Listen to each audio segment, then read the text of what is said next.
कर कर्म करे विधिना आनन रहित सकल रस भोगी बिनु बाड़ी बगता बड़ जोगी।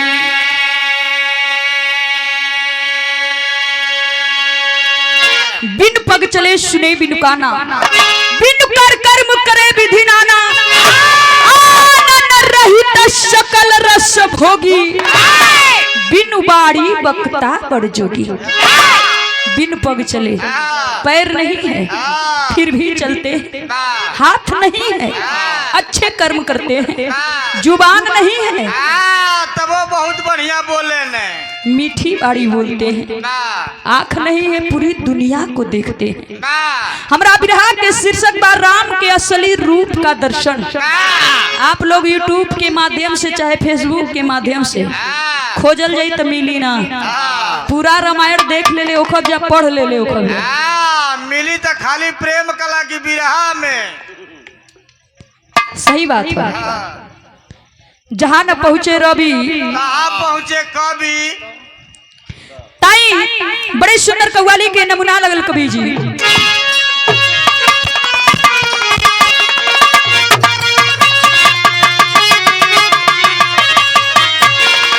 खाजा पिया खाजा पिया मुझको बुला ले मदीना।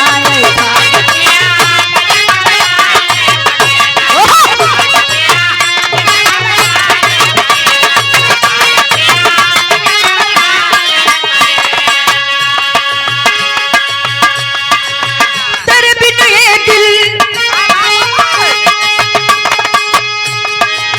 तेरे बिन ये दिल लागे कहीं ना। खाजा पिया खाजा पिया मुझको बुला ले मदीना। खाजा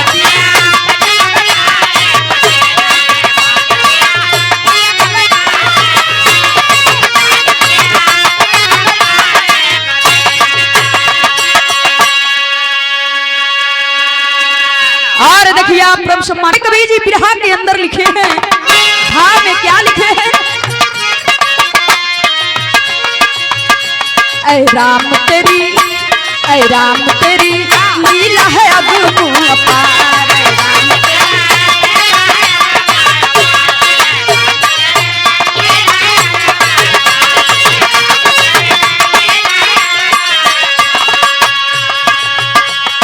अरे तू ही कड़ी कड़ी में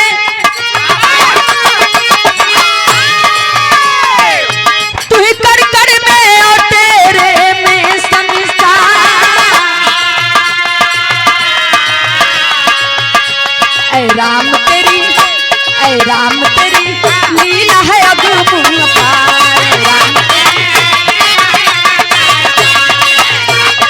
क्या बात है।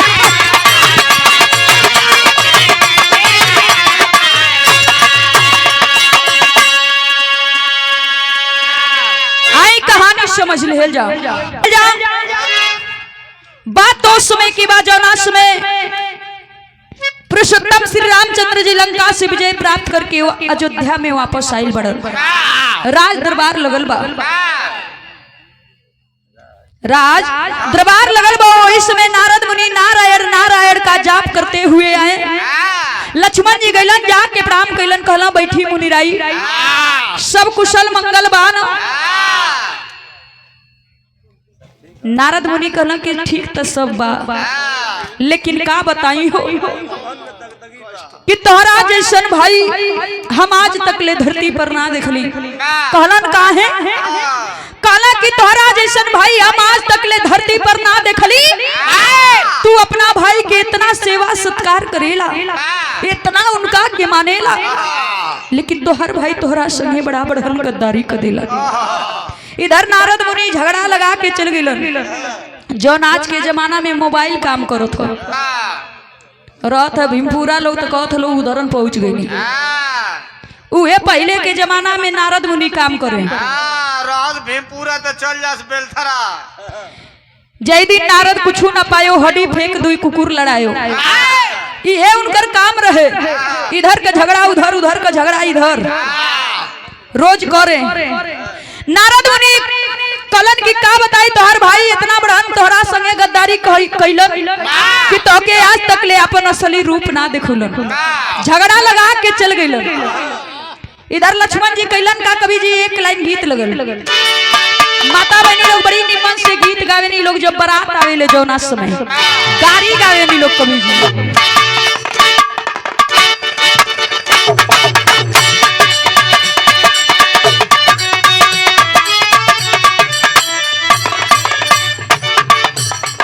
गीत के लहा के गावे लोग, कैसे गावे लोग कवि जी?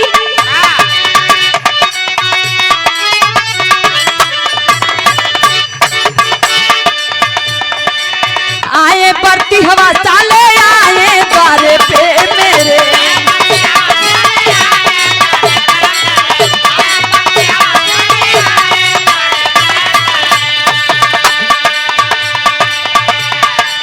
अपने भी आए अपने दीदी को लाए,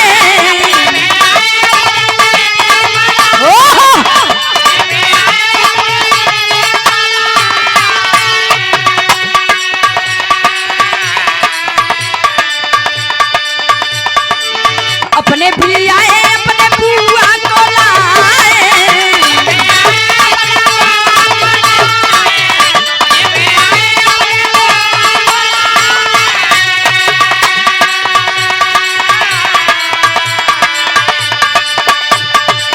अच्छे अच्छे डांस दिखाए बारे पे मेरे,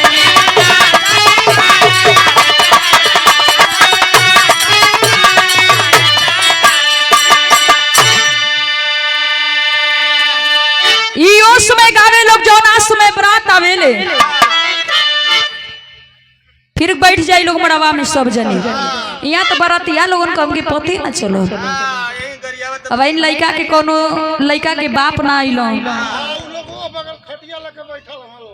ओ बगल अरे सज्जी माफी ले जाई नहीं तो वो बगल का करे जाई लो। तू यही अगर यावा में 500 लेके के उतार मुहम्मद चुप करा दी, मत करिए मनो हमार मुँह 500 से चुप हो जाई। गानी लो आज जब मड़वा में सब बैठ जाला कहिए बोले जो तनी अपने जो तनी भैया वाली घड़िया मांग ली भी, जो जो जो जो जो जो जाके तनी चाचा वाली घड़िया मांग लिया था, जवन पिठिया पर टंगले रहने, पिठी पे घड़ी टंगले कि है घोड़े हाथे में पहन ले पहन लिए लोग, भले चली या चाहे ना चली, हे तेरे हाथ गाले हाथ धो ले लोग, मनो आई घड़िया लौकत है कि ना लौकत है, भले उ चले चाहे ना चले। यहाँ के चश्मा लगौले बानी तना लौकी, बिना चश्मा के रहती तो तनी कहती जा तो तनी ठीको रह, तो कही लो कि सुई डोले कलाई बिच घड़ियों में, सुई डोले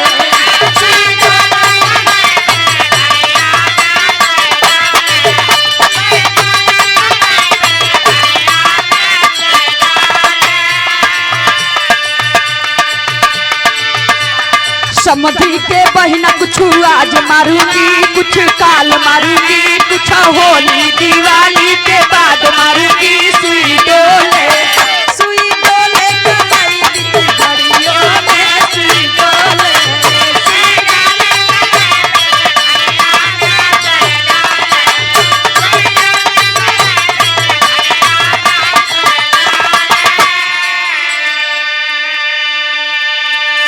लइको देखिए इसके हाथ सला के आई देवेंद्र भैया नहीं रही है से लइका को चुड़का नहीं है, इसलिए कहनी ना ये बार बार आइसक्रीमिया दिखा देगा उनके ललचावत। अरे 3 बार नंबर देत में पिटाई लवा का कहीं हो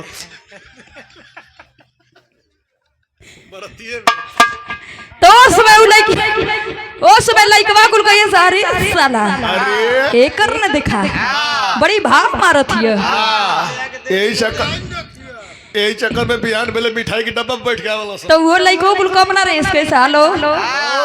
हाँ सर, अपने दोस्त की शादी में आया हूँ, थोड़ा बजट कम हो रहा है, कम से कम 20,000 रुपये हमारे खाते में फोन पे भेज दीजिए। हाँ, 2-4 गो बियर लेके हम छीट दिए जा।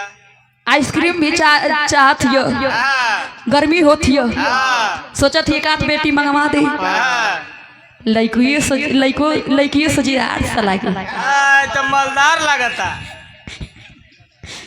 तई उस समय गावे नी लोग, लेकिन हाई देखी जाना समय सिंदूर दान होला उस समय माता बहनी लोग बड़ी लहा के गावे नी लोग। कैसे गावे नी लोग कवि जी कि अरे माई वो माई सिखावली ना सहुरवा जनाला।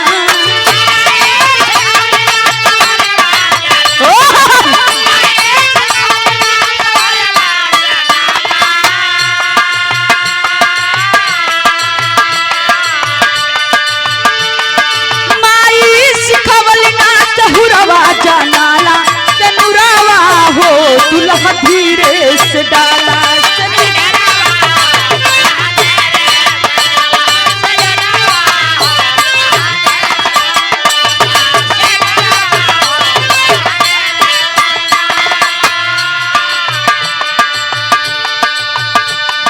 समय गावे नहीं लोग, लेकिन देखल जा शादी ब्याह में माई बहन लोग कुछ गा देनी लोग, केहू कुछ ना बोलेला, केहू कुछ ना बोलेला। एगो नौकी पीढ़ी हमारा आ गई तो कुल कहिए सुनो कि हम तो से पूछी ना साले हो समाधि साले।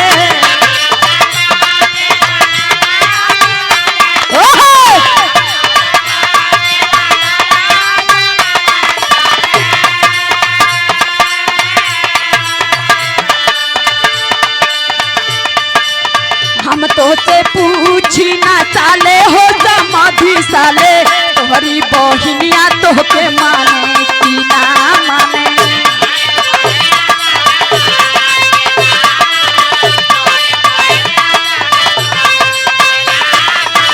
ना माने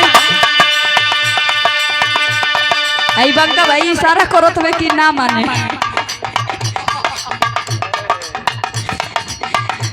फिर ओकरे अगवो कहिए से, लेकिन का कही जाए दे जा।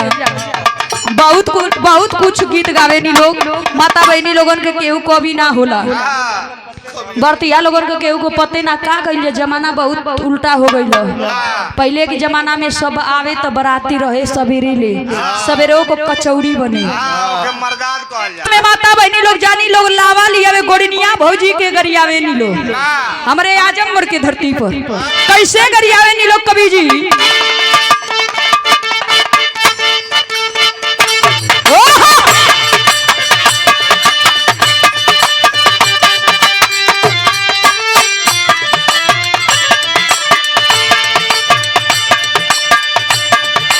पातर पातर छिन्ना मछरिया कमरा डोलावे रे गोड़िया पतरी।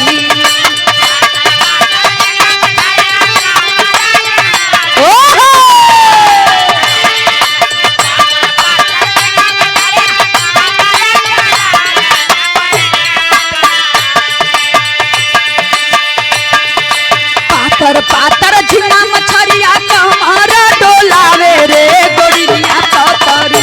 हमके फरसैया बोलावे रे गोड़िया पतरी।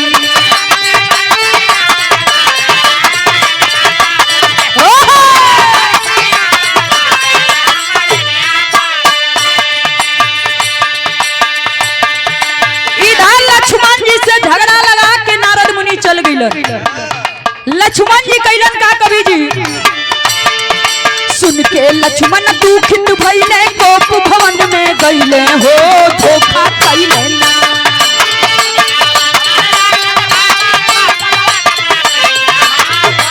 ओहो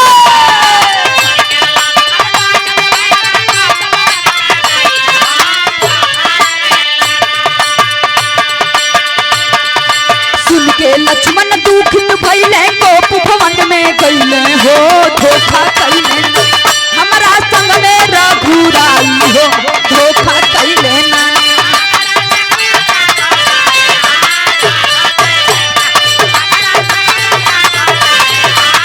आजा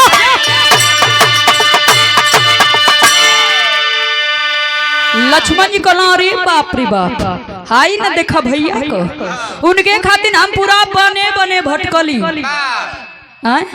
14 वर्ष ले बिना खैले पियले रहली अब इतना बढ़न हमरा संगे गद्दारी कर देल कि अपन असली रूप ना देखौले गुस्सिया के जाके को भवन में सुत गेल इधर माता सीता जी खोजत खोजत पहुंच गेली जाके पहुंचली कहली का हो अरे आई को भवन में का करे आइल बड़ कुछ जाने लगी को भवन में आइला के का मतलब हो लक्ष्मण जी कहला सब पता हमके ढेर बुझावा जानी अच्छा ये बताओ कि हम भैया के मानी जानी ला नहीं माता सीता जी कहली काहे कहला कि तब बतवा कि आखिर हमरा संगे काहे इतना बड़हन गद्दारी कर देलो कि हमके ऊ अपन असली रूप ना देखौल माता सीता जी वही लाते गलीन जाके राम से कहली पुरुषोत्तम श्री रामचंद्र जी कहलन कि जा उनका के बुला लिया जब वो असली रूप देखल चाहत हुए तो उनके हम दिखा देते कहले रहता तो वही बनोई में दिखा देले रहती 14 साल संग में रहने हैं उस समय एक लाइन गीत लगल कवि जी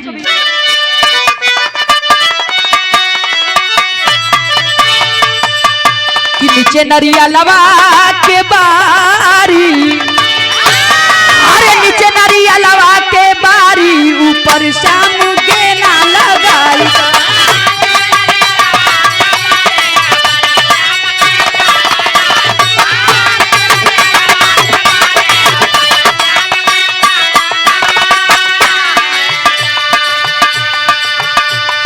लखन से बोले रघुराई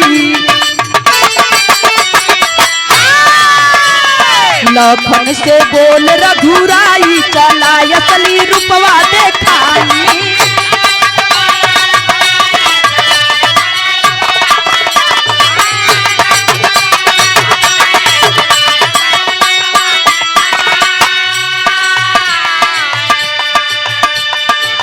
प्रभु श्री राम विराट रूप उठैले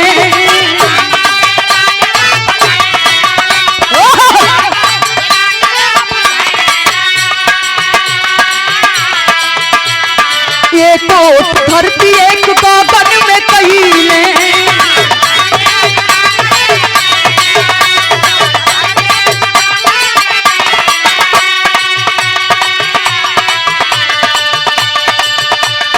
मुहवा में घुस लखन भाई चला असली रूपवा देखाई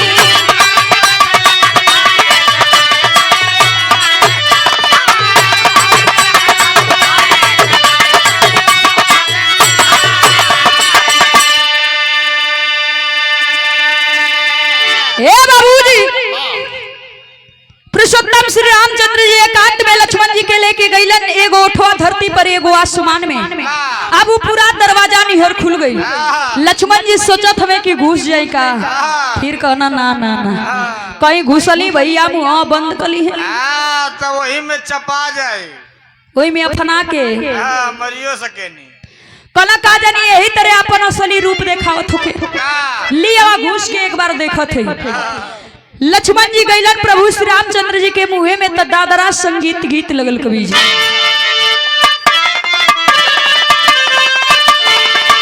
तोरा झूलनी पे मरी गयो अरे तोरा झूलनी पे मरी गयो सारा जहान तोरा झूलनी पे मरी गयो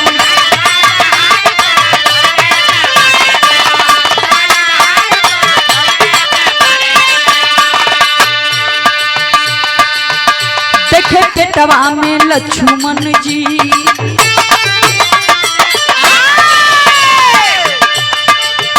देखे पेटवा में लक्ष्मण जी सारा जहान देखे पेटवा में लक्ष्मण जी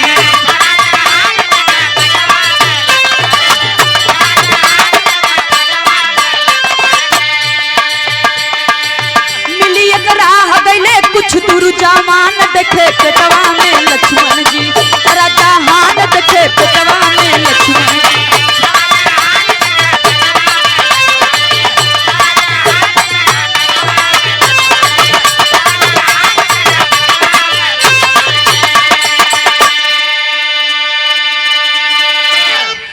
लक्ष्मण जी प्रभु श्री रामचंद्र जी के पेटे में गइलन तो जा गइलन वहां तो एगो दृश्य देखे के मिलल कवि जी टेरी में लिखे पड़ल।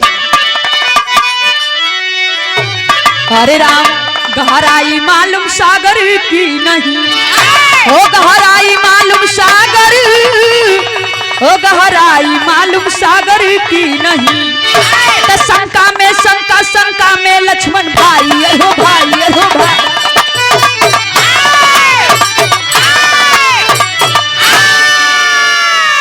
कमन सीता असली कमन लखन असली, कमन असली भगवान। आशंका में डूबे उतिराए लागल मना, आगावा के कइले पयान हो, आगावा के कइले पयान।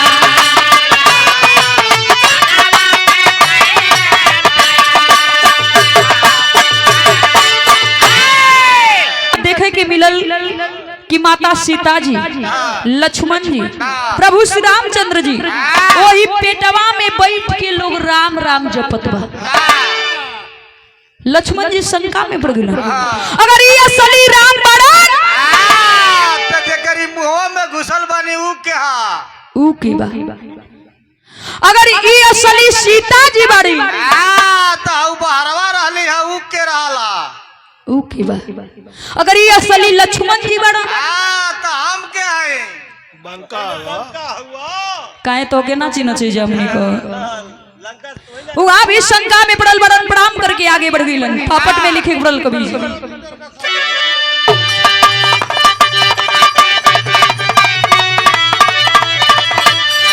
कि बोल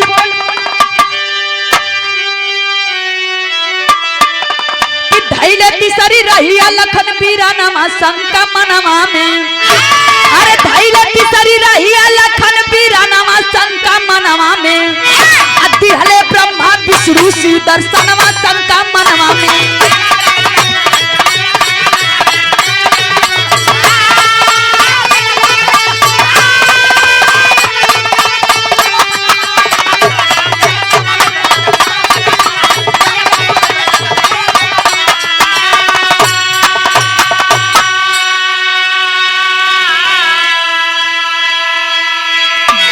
विष्णु शंकर बैठे अरे आसना जमाई हो, राम राम रटतु रहले ध्यानमा लगाई हो। अरे शीश झुकाई आगे किए पयनमा शंका मनवा में। कोई न जाने विधाना के विधानमा शंका मनवा में। कुछ दूर और गइल वही पेटवा में लक्ष्मण जी, कुछ दूर और आगे गइलन त जाके देखत हुए कि ब्रह्मा विष्णु महेश ये तीनों जानी बैठ के लोग राम राम जपत बा। वहां भी शंका में पड़ल बड़ल। अगर ये असली शंकर जी बड़न तो कैलाश पर्वतवा पर बने ऊ के बा। अगर ये असली विष्णु जी बड़न तो समुद्रवा में बने ऊ के बा। वहां भी शंका में पड़ल बड़ल। अगर ये असली ब्रह्मा जी बड़न तो कमल की फुलवा पर तीन मुड़िया वाला बने ऊ के बा। दू गो मुड़िया से ताके ने एगो से पगुरी करे ने। भगवानों के नहीं खो छोड़ो, भगवान के सरकार ना छोड़ा तब हम कहाँ छोड़ते हैं। राम और श्याम, राम ही श्याम है, श्याम ही राम है। लेकिन राजनीति इन्होंने लोग के ले लिया। राम चल गइलन बीजेपी में आ श्याम चल गइलन सपा में। इन्होंने लोगन के नहीं खेली राजनीति। या सीता जी या राधा जी घूमत आइलो हम के में जाएं। बड़ी वेद में ही भेद हो। लेकिन देखी वो अभी लक्ष्मण जी शंका में पड़ल बड़न, प्रणाम करके आगे बढ़ गइलन। आला में लिखे पड़ल कवि जी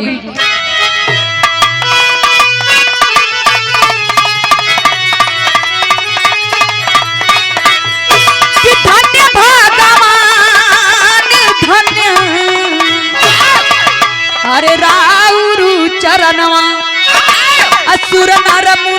नहीं सके भेद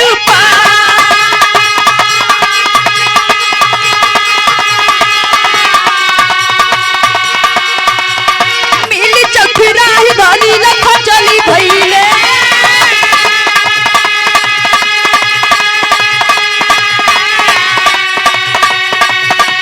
देखे एक बुढ़िया रही पलना झूला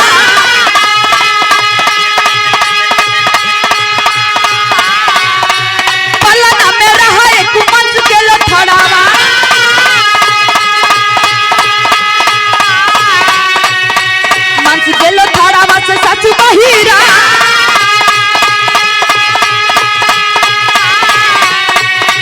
पूछे लखन के तू झूलावे लू झूलना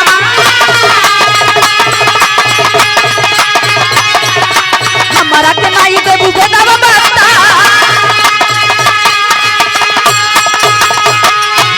अरे बोली बुढ़िया बेटा आज तक नहीं जनली पालना झूला लाखों साल बीतल बाई बोल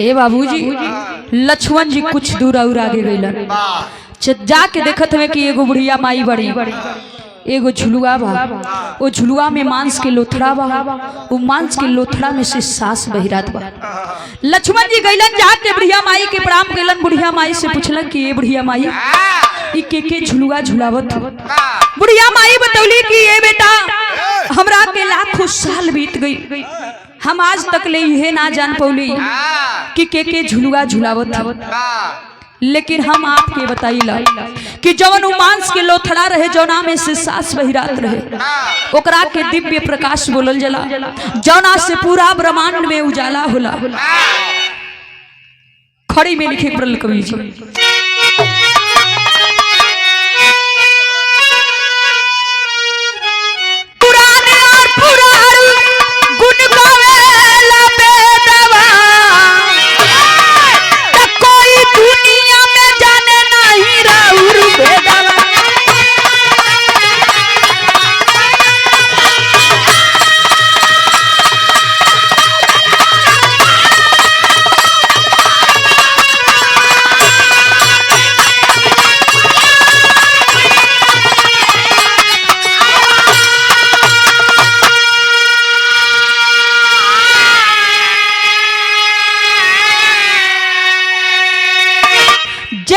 चरण में बीते रात दिन हमारू हो वही खातिर योगी योग कर ले हजार हो तब नहीं पल्ले में आवे लगे दवा कोई दुनिया में जाने नहीं राउर भेद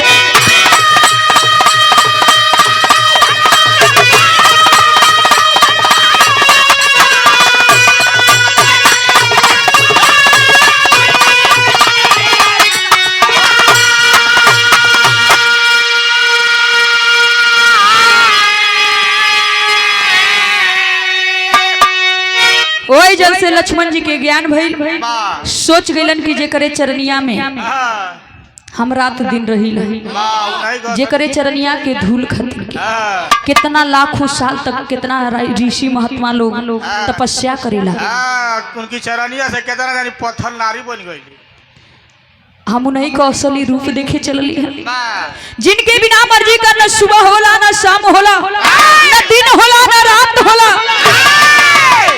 जिकरे बिना मर्जी का एको पत्ता ना हिले वही का हम असली रूप देखे चलली ओ जन से लक्ष्मण जी के ज्ञान भइल मुंह से बाहर निकल के अइलन जाके प्रभु के चरनिया पे गिर के छछपाती रोए लगलन रो के कहला प्रभु हमरा से बड़ा बड़ा गलती हो गई हमारे कहानी के अंत भइल लास्ट में लिखे पड़ल कवि जी गुरु बिहारी गुरु गणेश लखनऊ